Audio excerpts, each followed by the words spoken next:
여러분, 우리가 지금 대림절 절기를 보내고 있어요. 대림절 절기는 예수님의 오심을 기다리는 절기다라고 우리가 이해할 수 있습니다. 기다린다고 하는 것은 맞이한다는 거죠. 맞이할 준비를 한다는 겁니다. 기다린다는 것은 만날 것을 가정하고 기다리잖아요. 그래서 맞이할 준비를 하는 것을 기다리는 절기, 이 대림절에 우리가 해야 된다라는 것이죠. 복음서는요, 예수님에 대한 말씀들이 쭉 나와 있습니다.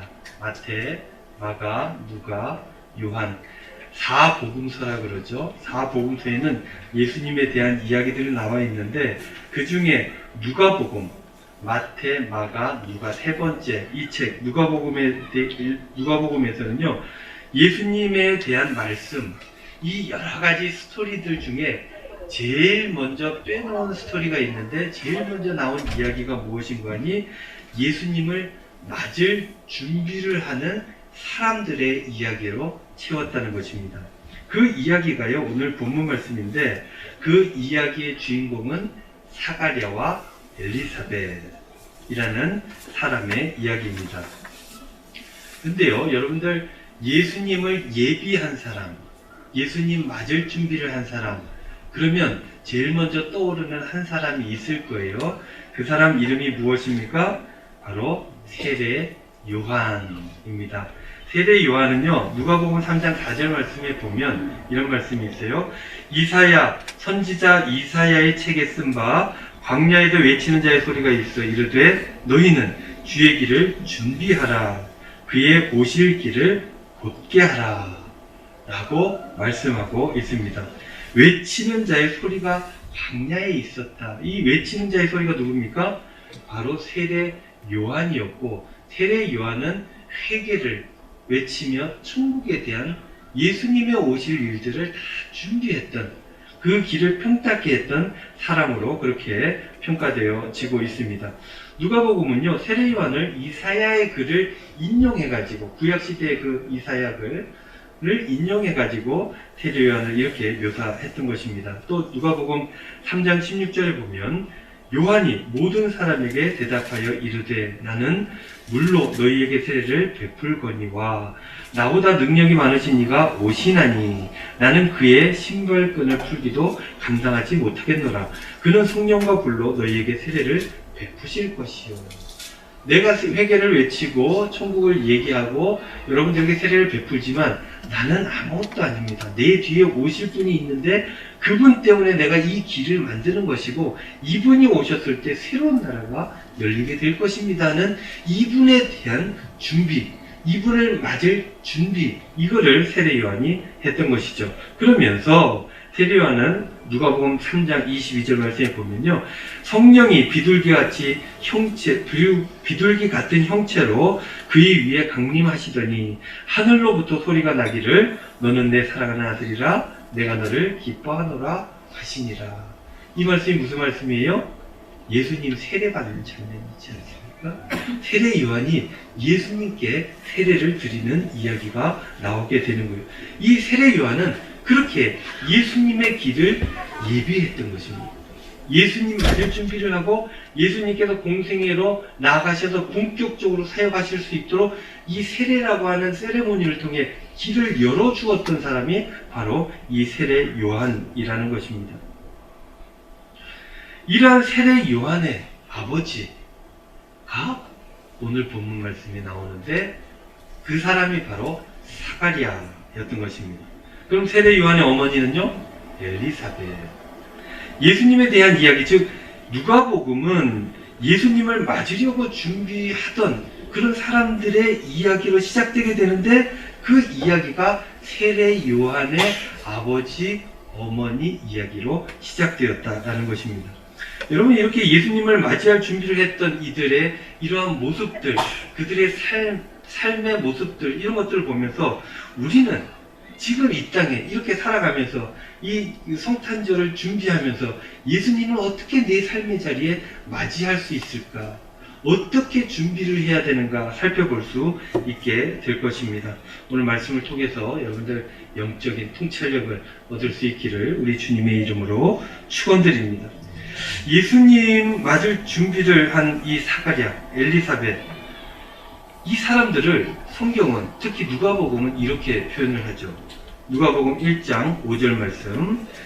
유대왕 헤롯 때에 아비야 반열에 제사장 한 사람이 있었으니 이름은 사가랴요 그의 아내는 아론의 자손이니 이름은 엘리사벳이라. 이렇게 처음으로 이 부부, 이들 세례 요한의 부모님에 대한 이야기를 꺼내놓기 시작했습니다. 예수님을 준비했던 사람 사가랴와 엘리사벳은 누가복음에 이렇게 표현했던 거예요. 아비야 반열의 제사장 한 사람 사가랴. 또 어떻게 얘기합니까? 엘리사벳은요, 아론의 자손, 이렇게 얘기를 해요.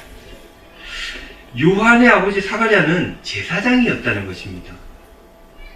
제사장은 제사를 드리는 사람, 제사를 전체적으로 이끌어가고 집례하는 사람을 제사장이라고 하죠.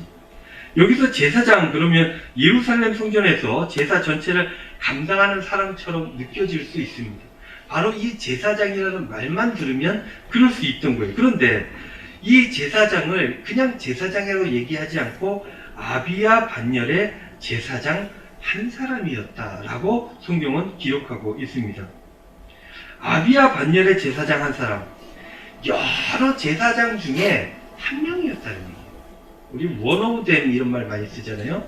특별하지 않다는 것입니다. 그리고 아비야 반열 이랬는데 제사장은요 24개의 반열로 다 나누어서 조직되어져 있습니다. 24개 반열 중에 8번째가 아비야 반열인 것입니다. 그래서 그 각각 반열들이 1년에 2차례씩 예루살렘 성전에 올라와서 제사를 담당해요. 그러니까 아비야 반열은 1년에 2번, 전반기 한 번, 후반기 한 번, 그렇게 올라. 이 사가랴만 있는 게 아니지 않습니까? 여러 사람이 있는데 그 중에 또 제비를 뽑아가지고 이 제사를 감당할 사람. 그러니까 7일 중에 7명을 뽑는 거예요. 그러니까 그 안에 들어갈 수도 있고 그렇지 않을 수도 있다는 것입니다. 1년에 2번, 1년에 1번, 그렇게 예배, 그러니까 제사를 집례하게 되었던 것입니다. 이것을 통해서 우리가 뭘 알 수 있냐면, 여러분, 직업이 제사장이에요. 이 제사를 집례하는 게 일입니다.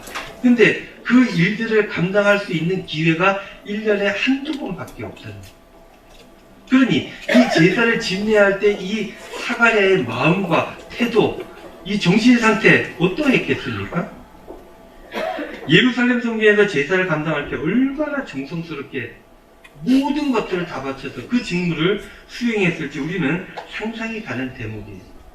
이러한 느낌들을 이 누가복음은 우리에게 이렇게 독자들에게 보여주고 있는 것입니다. 또한 엘리사벳, 요한의 어머니는 어떻게 표현합니까? 엘리사벳은 누가복음 첫 번째로 아론의 자손이었다 이렇게 이야기를 하죠. 엘리사벳을 설명할 수 있는 얼마나 많은 이야기들이 있었겠습니까? 그런데 엘리사벳을 설명할 때 그 수식어를 뭐라고 붙이냐면 아론의 자손이었다 라고 이야기를 하죠. 여러분, 아론이 누굽니까? 아론은 모세 형님이었던 거죠. 미리암의 동생. 아론은 레위지파, 이 모세가 레위지파 아닙니까? 레위지파였고, 여기서 중요한 것은요, 아론이 그때 당시에는 모세와 연결 지어져서 얘기했지만은 이때 당시 후손들에게 있을 때 아론 하면은 대제사장입니다. 최초의 대제사장. 그래서 이 아론의 족속들은 이 제사에 관련된 업무들을 충실히 감당하도록 그 직무를 부여받았다 하는 것입니다. 그러니까요, 요한의 부모님들 사가랴와 엘리사벳은 이 제사하고 연결되어 있는 사람이다라는 것들을 굉장히 강력하게 시사하고 있는 것입니다. 지금으로 치면 예배와 관련되어져서 어떤 사람을 굉장히 중요하게 설명하고 있다는 거예요. 이 사람들이 어떤 사람이에요? 라고 물었을 때 이 사람들은 예배를 매우 중요시 여기는 사람들이었습니다. 예배를 통해서 하나님을 만나는 사람이었습니다. 이런 식으로 표현하고 있는 것이었습니다. 그러면서 두 번째 묘사를 하게 되는데요. 누가복음 1장 6절 말씀. 이 두 사람이 하나님 앞에서 의인이니 주의 모든 계명과 규례대로 흠이 없이 행하더라. 이렇게 표현하죠. 이 사람들은 제의, 그러니까 제사와 관련돼서 굉장히 중요하게 여기는 중요한 사람들인데 이 사람들의 삶을 보니까 의인으로 칭송받았던 사람이었습니다. 라고 이야기하고 있는 것이죠. 예배 잘 드리고 그 예배의 연장선인 삶이라고 하는 부분들에서 사람들에게 하나님께 의인으로 인정받았다라는 것입니다.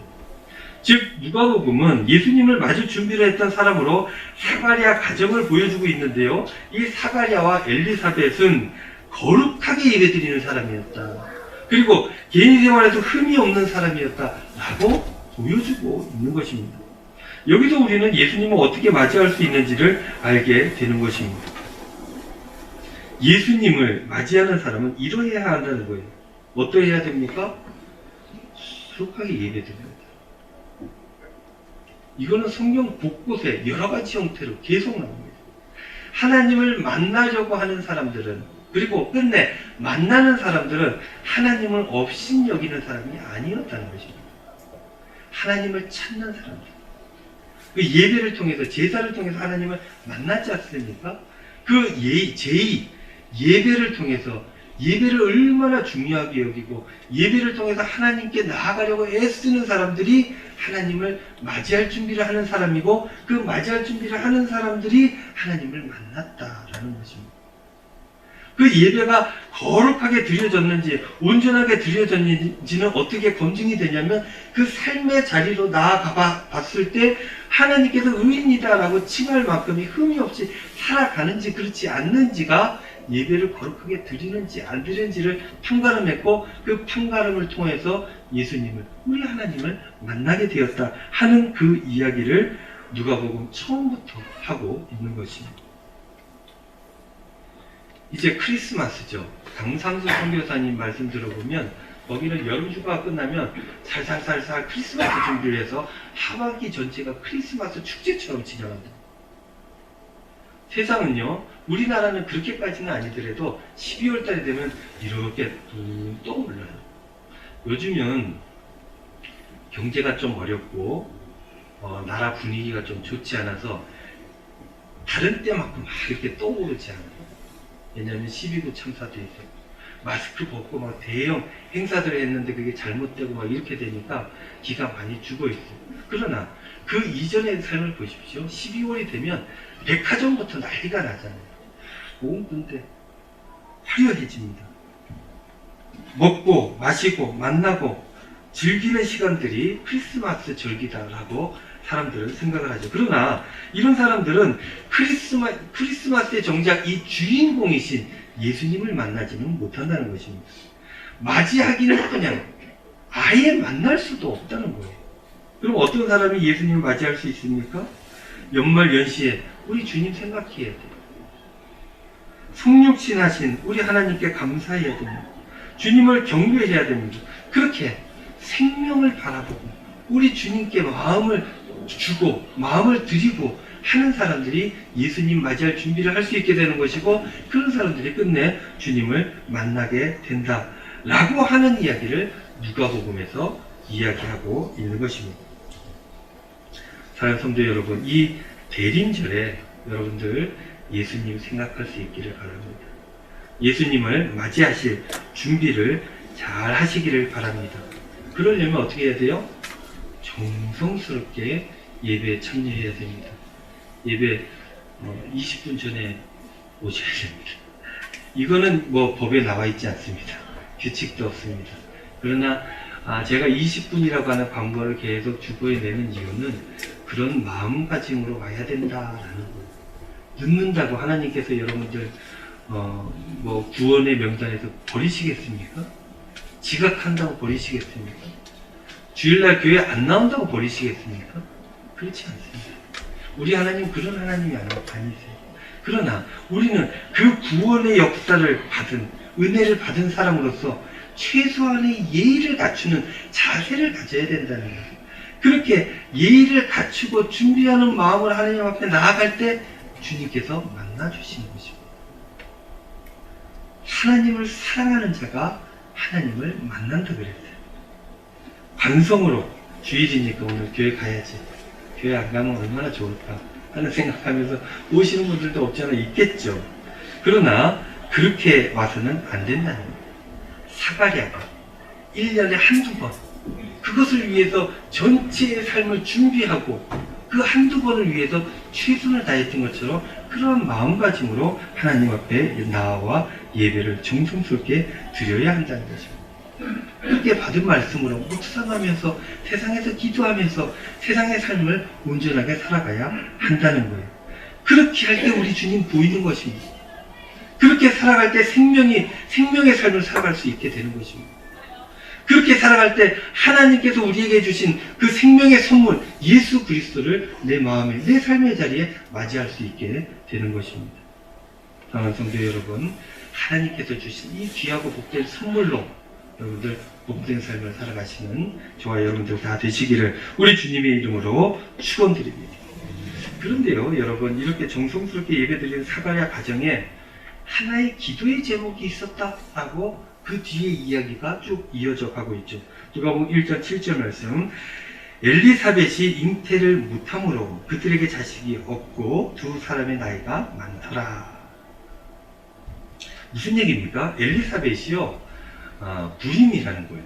아기를 가질 수가 없어요. 그러나 이게 기도 제목이었어요. 아기를 갖고 싶었던 거예요. 그리고는 문제는 이제 나이가 들어서 그 희망이 점차 쪼그라들고 있었다는 것입니다. 그런데 정성스럽게 예배하는 가운데, 하나님 앞에 정성스럽게 제사를 드리는 가운데 하나님의 사자가 그 앞에 나타나게 됐죠. 그리고 기도 응답을 해 주십니다. 누가복음 1장 13절 말씀, 천사가 그에게 이르되 사가랴여 무서워하지 말라, 너의 간구함이 들린지라. 사가랴가 얼마나 기도했겠습니까? 너의 간구함이 들린지라, 내 아내 엘리사벳이 네게 아들을 낳아주리니 그 이름을 요한이라 하라.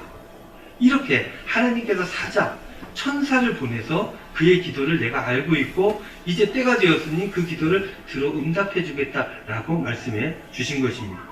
그리고 그 태어날 생명이 어떤 일을 감당할지도 알려주셨다는 거예요.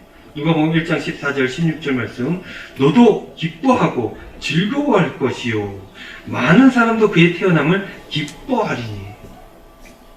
이게 기독인의 삶입니다. 내가 간구하고 하나님 앞에 기도하고 받은 열매 가지고 기뻐하는 일들이 우리 가정만, 나만 기쁜 게 아니라 이 일들로 인해서 모든 사람들이 함께 기뻐할 수 있는 일들이 되어진다는 것입니다.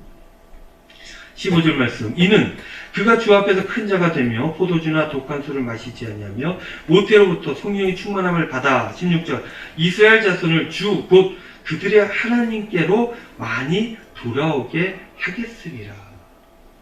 너희에게 선물을 줄 것이고 그 선물이 너희에게 큰 기쁨이 될 텐데 이 아이를 통해서 세상의 구원의 역사에 크게 영향을 미칠 것이니 모든 사람들이 기뻐하게 될 것이다. 하나님께로 다 돌아오는 일들을 이 아이가 감당하게 될 것이니 너희들에게 얼마나 기쁨이고 이 세상에도 얼마나 큰 혜택이 되겠느냐 하는 그 이야기를 하는 것입니다. 이렇게 얻은 아들 요한이죠. 사가랴, 엘리사벳 가정에 큰 선물이 되었습니다. 그런데요, 더 중요한 것은 가정에도 선물이 되었지만 이 유대 사회에도 큰 선물이 되었다는 것입니다. 여러분, 그런 것입니다. 하나님을 온전히 경배하며 삶을 살아가는 사람이, 그렇게 예배드리는 사람이 주님을 만날 수 있게 되는 것이고, 그렇게 주님 맞을 준비를 잘 하는 사람이 바로 선물을 받게 된다는 거예요. 뭔가 내가 했기 때문이 아니라 그냥 하나님께서 주시는 거예요. 그래서 선물이라고 표현하지 않습니다. 선물을 받게 되는 것이고, 그 선물을 받게 되면 나만 기쁜 게 아니라 모든 사람이 함께 기뻐하니 이게 세상의 기쁜 일이 될 수밖에 없다라는 것입니다. 요한복음 15장 4절 말씀에 이런 말씀이 있죠. 우리가 주중에 이제 묵상할 때 나눴던 말씀이기도 한데요. 참포도나무와 가지 이야기입니다. 내 안에 거하라, 나도 너희 안에 거하리라. 이게 굉장히 의미 있는 말이지 않습니까? 우리가 주님 안에 거할 때 주님이 내 안에 거하게 된다는 거예요. 하나가 된다 하는 그 말씀이죠. 가지가 포도나무에 붙어 있지 아니하면 스스로 열매를 맺을 수 없음 같이 너희도 내 안에 있지 않으면 그러하리라. 이걸 바꿔 얘기하면 어떻게 합니까? 내가 너 안에 있고 너가 내 안에 있으면, 그러면 가지가 포도나무에 붙은 것처럼 하는 그 일들이 벌어지는데, 그렇게 되면 이 가지에서 열매를 많이 맺게 된다라는 그 말씀입니다. 내가 주님 뜻 안에 있고 주님의 뜻이 내 안에 있게 되면, 그러면 무엇이든지 구하고 무엇이든지 다 이루어진다는 것입니다. 그래서 다 이루어지는 역사가 나타난다는 거예요. 내 욕심대로 내가 기도했을 때 다 이루어진다는 얘기가 아닙니다. 주님 뜻 안에 구할 때, 그때 하나님 뜻대로 구하면 하나님의 역사가 나의 삶의 자리를 통해서 나타나게 된다 하는 우리 주님의 말씀이었던 것입니다. 사가랴가 지금 이러한 삶을 살아냈던 것입니다. 사가랴의 가정은 하나님을 온전히 섬겼고, 그러한 삶의 자리 가운데 얻은 선물은 또 하나님의 뜻이 되어서 민족을 살리는 일에 쓰임받게 되었다는 것입니다. 이렇게 주님 맞을 준비를 열심히 하는 이들에게 생명 살림의 축복이 나타나게 된다라는 것이 오늘 읽었던 누가복음 1장이 우리에게 주는 교훈의 말씀이 되는 것입니다. 여러분들, 주님을 잘 맞이할 수 있기를 바랍니다. 여러 가지 방법들이 있을 거예요. 그 중에 성경은 한 가지 방법을 우리가 딱 제시하는데, 그것은 모이는 예배의 자리에 정성스럽게 나와서 주님을 만나라는 것입니다. 그렇게 할 때 기도의 응답이 나타난다.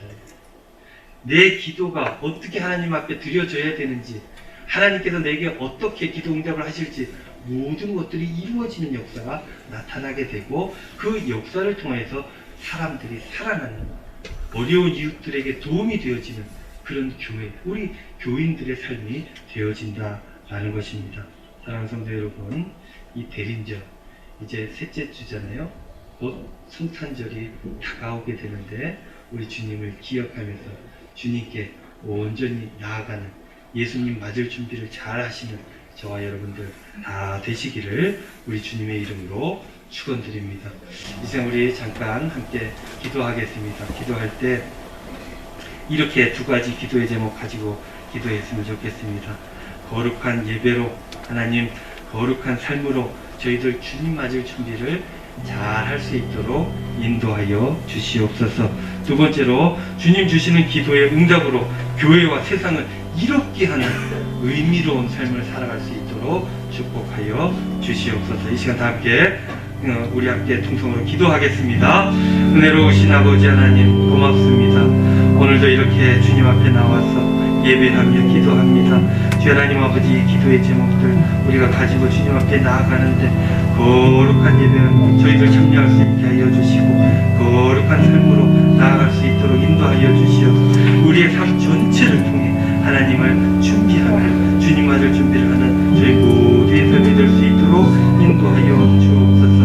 이런 삶을 살아갈 때, 이렇게 하나님 앞에 정성스럽게 나아갈 때 기도의 응답을 해주시는 줄로 압니다. 그 기도의 응답을 통해서 우리만 살아나는 것이 아니라 모든 이들을 함께 살리고 세상을 살리는 우리 성도님들, 우리 은광교회, 우리 모든 식구들 될 수 있도록 주님이 인도하여 주시옵소서.